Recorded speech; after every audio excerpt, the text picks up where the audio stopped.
It's a Friday evening in a small park in London. You're leaving your house to meet a friend. The walk through the park takes only 5 minutes. A familiar route you've walked dozens of times. But this time, everything will be different. Sabina Nessa was not a celebrity. She was a teacher and worked at an elementary school, loved her family, and just wanted to go to the park. Less than a minute before she knew it, she took her life, cold-bloodedly and without reason. This is not just a tragedy. This is the story of how a woman can't walk through her neighborhood park and live to see the weekend. Sabina Nessa was born on October 23, 1993 in England. Although her family was of Arab descent and followed the Islamic religion, Sabina grew up a little apart from it all. Growing up in Bedfordshire and exposed to British culture, little is known about Sabina's past. Only that she graduated with a degree in sociology in 2014 and received a teaching certificate in 2020. That same year, Sabina moved to London on her own and began working as a teacher at a primary school in the southeast of the city. The school administration described her as brilliant, kind, and absolutely devoted to her students. Her sister remembered her as an amazing, caring, and beautiful woman. And at 28, Sabina dreamed of working for a while as a teacher in the United Arab Emirates. She even told friends she was planning to come to Dubai to make that dream come true. But all her ambitions were taken away from her on a night that should have been like any other. On September 17, 2021, at 20:30, Sabina walked out of her home on Astel Route near the train station in Kitbrook. She was heading to the Depot, a bar on Pegler Square in Keithbrook Village, to meet a friend. The walk took just over 5 minutes, but she was running late, so she decided to take a shortcut. Despite her concerns about walking in Keithorpe Park after dark, it was the quickest route. She walked through a dark, leafy park full of lakes, swamps, and ponds, but she never reached the local point. However, her friend did not report her missing, as she assumed that Sabina had simply changed her mind about going somewhere. On the other hand, a female friend had been texting her all night without receiving a response. She knew that it was unusual for Sabina to not answer her phone for a long time, but she still decided not to report it to the police. Her family was also surprised that she had not heard from her, but her parents and sister also assumed that Sabina was having a good time and would call them soon. But unfortunately, this did not happen. The next day, September 18th at 17:30, a young man walking his dogs near the One Piece Community Center in Cater Park noticed a large pile of leaves. When he pushed them aside, he saw the body of a woman lying underneath. She had been brutally beaten and was not wearing any trousers, underwear, or tights. The young man, without thinking, reported this to the police, who quickly arrived at the scene. After examining the body, the police noticed that the woman had been hit on the head with a blunt object and then strangled. Because of the lack of clothing, they could assume that the motive for the murder was rape, but it was too early to speculate. Rather, it was reported in the media, and locals were shocked. That same Saturday evening, police said they had arrested a 40-year-old man on suspicion of murdering the woman, but no personal information was provided about him, and he was soon released, although he remained under investigation. The police then asked locals who could provide information or CCTV footage from the area to come to the police station. On Monday, September 20th, the first post-mortem examination was carried out at Greenwich Mortuary, but the results were inconclusive. Although forensic experts were able to establish that the woman had not been raped, the circumstances in which her body was found suggested that the crime was sexual in nature. At 9 p.m. that same day, the victim was identified as Sabina Nessa. Lisa Williams, the head teacher of the primary school where the woman worked, paid tribute to her, saying what a good teacher she had been and how much her students would miss her. By September 3rd, the Metropolitan Police announced that a second man, aged 38, had been arrested on a suspicion of Sabina Nessa's murder. However, no information was released about his identity. At the same time, police released surveillance video taken on the day of the crime. It showed a man on Pegler Square, a street near the park where Sabin's body was found. His behavior appeared suspicious. He was holding a metal triangle from a road sign, looking around, and then pulling up his hood. Park cameras later captured him walking along a pedestrian path with the object in his hands and wearing a hood. Around 2030, a man walked past Sabina and turned to look at her. She had no idea he was standing behind her. The man then started running after Sabina and hit her several times with a road sign. In total, he struck her 34 times on the head with such force that parts of the road triangle broke off and fell to the ground. The man could then be seen dragging the body of the young woman, who was apparently unconscious at the time, down an embankment. 10 minutes after Sabina was abducted, the suspect reappeared on camera. He began picking up pieces of the murder weapon from the ground and used napkins to clean the bench where part of the attack took place. Police urged anyone with information about the suspect's identity to call the police station quickly. They also shared images of a silver car that police believe the suspect may have had access to. After 5 days of studying the images, officers figured out who they thought the killer was, but the man left no evidence at the crime scene. Soon after, officers found another camera that captured the murder weapon. It was attached to a car leaving the park in a certain direction. The camera captured a fluorescent flash. The detectives then tracked down the license plate of a silver Nissan Micra they believed the suspect was driving. It was captured on roadside cameras, and thanks to that, they were able to confirm that the car did indeed belong to the killer. His name was Koti Selimaj, and to everyone's surprise, he had a history of violence. He was born on May 4th, 1985, in Albania. At the age of 12, he dropped out of school and soon moved to Greece with his family. While Kochi's parents returned to Albania, he and his siblings stayed in the new country, thinking they would have better job opportunities there. But that didn't happen. And in 2015, Selimaj illegally moved to the UK, hiding in a truck. There he settled in a small town where he began working as a pizza delivery boy and as a security guard at a garage. On November 5th, 2018, he married a woman who wished to remain anonymous. She was a citizen of the European Union and therefore had more immigration rights in the UK than her husband. But earlier that year, the UK government announced the EU settlement scheme, which gave EU citizens and their spouses immigration rights after Brexit. Selimaj was then free to travel within and outside the country. 2 months after the wedding, the man began to return to his homeland frequently, and in 2.5 years, he came 6 times. Everything indicated that their marriage was more of a convenience than of love.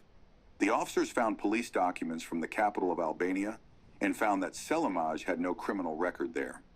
However, his wife said he was violent towards her, even choking her on more than one occasion. In the summer of 2021, the marriage broke down due to Selimaj's violent behavior, but the man did not take the news well. He knew it meant his future in the UK was at risk. His wife, in turn, moved out of their shared home and began working in a large 5-star hotel in Isborne, the same one where the man was on the day of Sabine's murder. Thanks to the testimony of the accused's ex-wife and the CCTV footage from the park, the police officer was able to reconstruct what happened on the day of the crime. On September 17, 2021, Selimaj flew to London and booked a room at the Grand Hotel in Eastbourne. Even though he already had accommodation in the city, agents believe this indicated he had deliberately intended to have sex that night. Hours before Sabina's murder, Selimaj had gotten into an argument with hotel staff over the room fee. The staff then realized his home was nearby, which aroused suspicion. They decided it would be best to call the police. However, the police said that the matter would eventually be resolved with a phone call and that there was no need to intervene in person. Selimaj later met his ex-wife in a car in a hotel parking lot, where he proposed to her for sexual intercourse, which she refused. The woman said that her ex-husband also seemed very agitated, upset and nervous at that moment. After she turned him down, the man left alone in his car. He first drove to Brighton and then went to southwest London and parked his car in Pegler Square in Kinburgh. The area was far from where he lived. Frustrated by his ex-wife's rejection, Selimaj sought out another woman for sex, officers said. He was caught on surveillance cameras buying a rolling pin at a supermarket, which he apparently intended to use as a weapon, but then changed his mind and threw it away. He eventually drove to Cater Park, where he arrived shortly after 8 p.m. For half an hour, he waited for a potential victim to appear. Meanwhile, Sabina was finishing her work week and heading out to meet a friend, like any other Friday night. In the past, she had told her friends to take the safest route to the bar, but that night she was running late, so she took the shortcut through Cater Park near Pegler Square. It was then that Selimaj, who was still hanging around the park, saw Sabina, made sure she was alone and ran towards her. He then hit her 34 times on the head with a road sign, which he probably took from the trunk of his car. When the weapon shattered into pieces, the criminal grabbed the unconscious Sabina and strangled her, then stripped her of her clothes and covered her body with leaves. He then traveled to Wisborne and stopped at Tunbridge Wells to dump the murder weapon in the River Tees. Shortly after midnight, he walked through the lobby of a large hotel in Wisborne and headed to a previously booked room. The following morning, he left the hotel as if nothing had happened and went to work in a garage. For Detective Chief Inspector Neil John, who led the murder investigation, the manner in which Selimaj had left Sabina's body, coupled with the fact that he had proposed intimacy to his wife earlier that day, was a clear indication that this was a sexually motivated murder and that he needed to be caught as soon as possible. At 3 a.m. on Sunday, the 26th of September, police broke down the door of Selimaj's flat in Wisborne, where he lived. The man was lying in bed and did not object to being confronted. He even looked calm and obedient. During the search party found his sneakers stained with blood. They were sent to an expert who, after analysis, determined that the blood matched Sobin's DNA. Arriving at the police station, the police began interrogating Selimaj. The man remained silent until he was told that he was accused of murder. Then he asked, through an Albanian interpreter, what would happen if I opened up now and told them everything? However, as he had already been charged, detectives were not allowed to question him further. On September 30th, the defendant appeared at the Old Bailey in central London via video link from prison. The court heard that although the defendant had repeatedly beaten Sabina with a blunt object, medical experts had not yet established a specific cause of death. On 16th December 2021, Selimaj pleaded not guilty to murder, but accepted responsibility for Sabina's death. The murder of Sabina Nessa, although shocking, was not widely covered by the media. As a result, journalists created a viral post on social media decrying the lack of attention from news outlets, which eventually led to more media coverage and the pressure needed to take action to ensure women's safety in London. Lisa Williams, the principal of Sabina's school, said the school was in shock over her murder and that she had a promising career ahead of her. She even spoke about how the crime affected Sabina's 30 students, who couldn't understand why someone would kill their teacher or why the world they lived in was so cruel. Meanwhile, justice was getting closer. On February 25th, Selimaj's trial began in Old Bailey, and the defendant surprised everyone present by pleading guilty to Sobin's murder. His lawyer stated that his client had not provided any explanation for why he had killed Sobin. He also stressed that Selimaj had accepted what had happened and did not feel guilty. At the first hearing, the medical examiner noted signs of blunt force trauma to the head and strangulation in Sabina.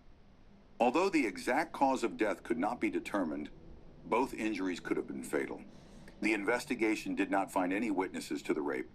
However, the prosecutor argued that other evidence, which was not contested by the defendant, pointed to a sexual motive for the crime. Prosecutor Allison Morgan added that the defendant had planned to rape any woman who crossed his path. Therefore, the attack was not spontaneous, but carefully planned. In addition, he committed the murder with particular cruelty. In his conclusion, the judge characterized the brutal attack as committed on the basis of personal motives and stated that Sobina was an absolutely innocent victim of a monstrous murder, for which the defendant was entirely to blame. On April 7, 2022, the court planned to sentence Selimaj, but the man refused to attend the hearing in person, which caused widespread outrage in the media. Before announcing the sentence, the judge called the defendant a coward for refusing to attend the hearing, although he made it clear that he had no right to force him to do so. The judge noted that Sobin's death had increased feelings of insecurity, especially among women walking around the city at night, and said the victim had every right to walk in the park, enjoying life after a long week of work. Despite his absence, Selimaj was sentenced to life in prison with the possibility of parole after 36 years. The victim's family greeted the news with joy, but did not miss the opportunity to call the killer a timid and cowardly animal. Soon after, he was transferred from prison, where he had been held at the maximum security hospital in Bradmore for an assessment of his mental health. Barda S. Selimaj, the convicted man's uncle, said he had high hopes for his nephew when he emigrated from his native country. But now he and his family are in dire financial and emotional straits. Instead of taking advantage of the opportunity to live in a new country, his nephew became a murderer. Sobin's sister says there is a family outraged by Salamaj's silence. According to her, this will haunt her for the rest of her life. She will never understand why Salamaja attacked Sobina and took her life with such cruelty. Sobina Nessa was an ordinary woman, a teacher who loved her job, her family, music, art. She was only 28 years old. She left her house in the evening to walk through a familiar park to meet a friend. It was a short walk, only 5 minutes. 5 minutes. That's how long it took a man to cruelly take her life. A complete stranger, without motive, without reason, just because he could. But Sobina is not just a name in the crime chronicle. This is not just another victim. This is a life cut short suddenly and senselessly. This is the pain of a family that will live with this loss for the rest of their days. This is the old woman who hears over and over again, "Be careful, don't go alone, not late, not to the park, not in a short skirt." As if that were the reason. The case with Nessa's Sobina became a symbol, a reminder of how unsafe even the most ordinary things can be, how easy it is to lose a loved one. We make these videos not for the views, but for the memory, for the sake of justice, so that someone can look at these shots and understand for the first time. It's not out there. It's nearby. It could have been with anyone. Sobina had to live, smile, teach children, go on dates, see her parents, build a future, but she won't have this future. Friends, what do you think about this story? Write your opinions in the comments, and don't forget to subscribe to my YouTube channel and my Telegram channel. I put all the links in the description under this video. We don't say goodbye,